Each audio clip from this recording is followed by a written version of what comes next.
sigurado mataas score yan. Kahit hindi marunong magbasa.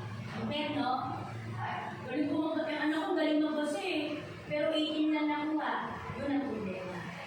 Siguro kung saan-saan tumitingin yung atensyon, o ano-ano ginagawa. Pero magaling yung magbasa. Doon nalulugi yung magaling magbasa sa nakikinig ng mabuti. So dapat, ang attitude ng bata, magaling ka na magbasa, magaling ka pa makinig. Yan ang naging problema. Pero marami dito ang galing magbasa. Ito ako. Tututusin dapat yung maraming bonus eh. Kung ako pagpipiliin na, so kasi hindi dapat kung makita, magaling ka na magbasa, magaling ka pa sa written, magaling ka pa sa loob ng classroom. Yung mga dika-dika namin sa show before, kung sino yung mga nauuna, yung nakarecord ko sa akin yung lagi nauunang natatapos, nauunang sumasagot. So, unahan po kami lagi sa dika.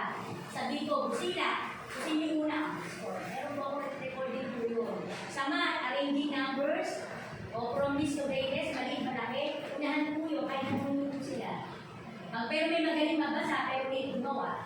Tapos na nakapagtaas na 10 bata, saka pa lang siya.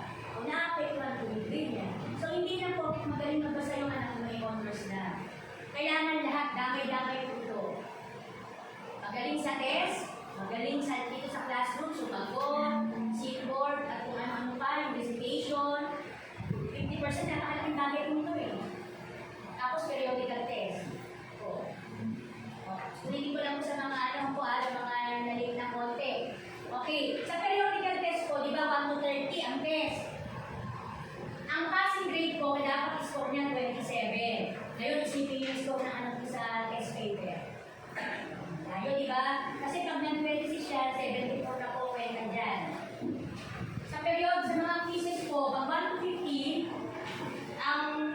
hindi ako nagkakamali ko, mga 4 din na lang po, 3 lang po hindi nakali. Mga ganon. Siguro mga 13 o 12 ang mali, kakagaling natin sa grade ko. Ganon din po sa 20, dapat ang passing grade, hanggang 4 lang po ang galing niya. Pag lumagpas na po dyan, lower na po yung 75 na po yung 73, 72. Sa periodical, ganun din po. 3 lang dapat ang mali.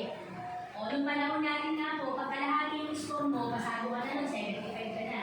Ngayon po, kung ilan ang score mo, yun ang equivalent, yun ang grade na ilalagay sa, grades nyo, grade ng bata. So, yun.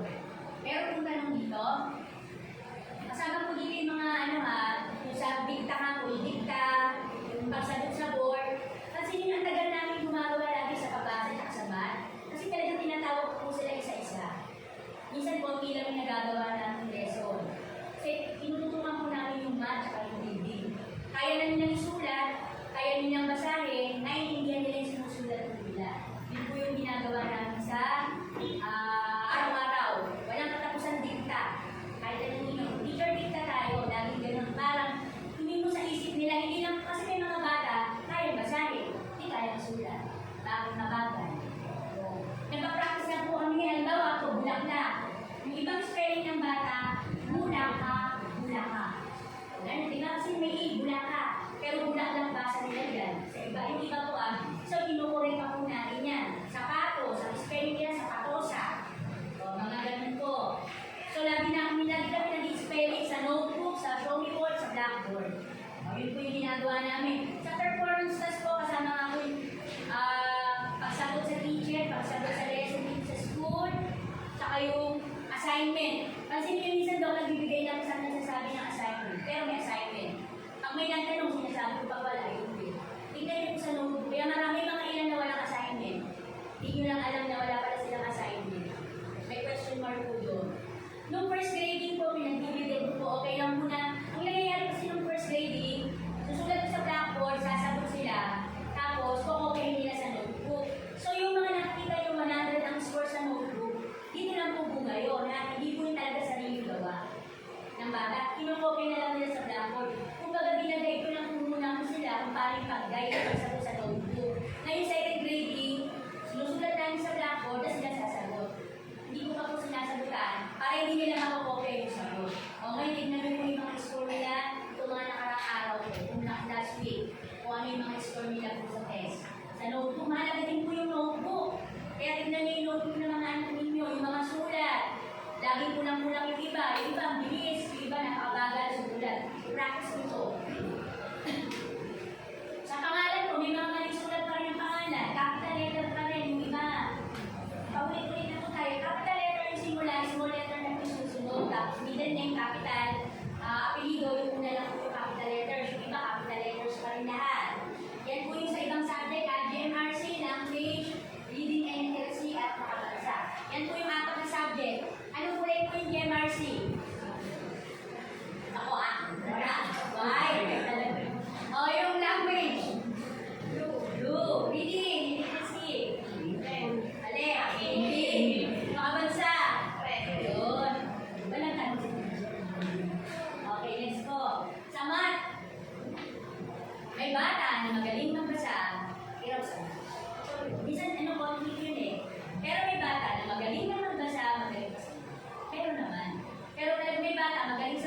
Pero yung bulaklak, sugod, mga ganun mahirap na salita, hindi niya pa kaya basahin. Practice, kaya hindi siya nag-honors.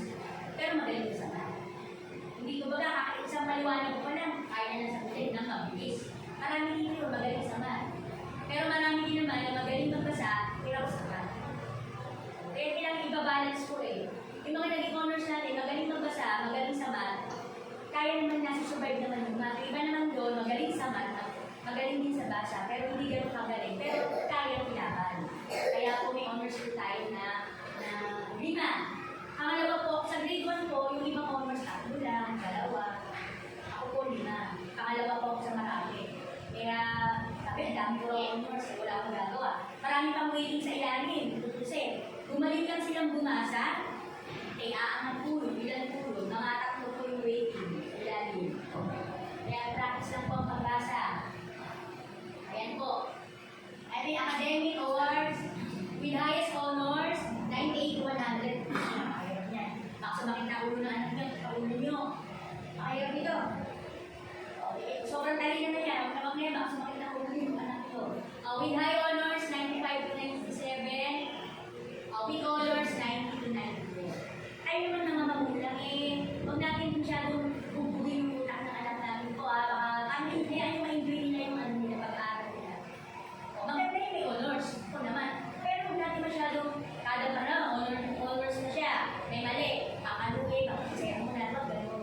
Baka hindi niya ma-enjoy ba?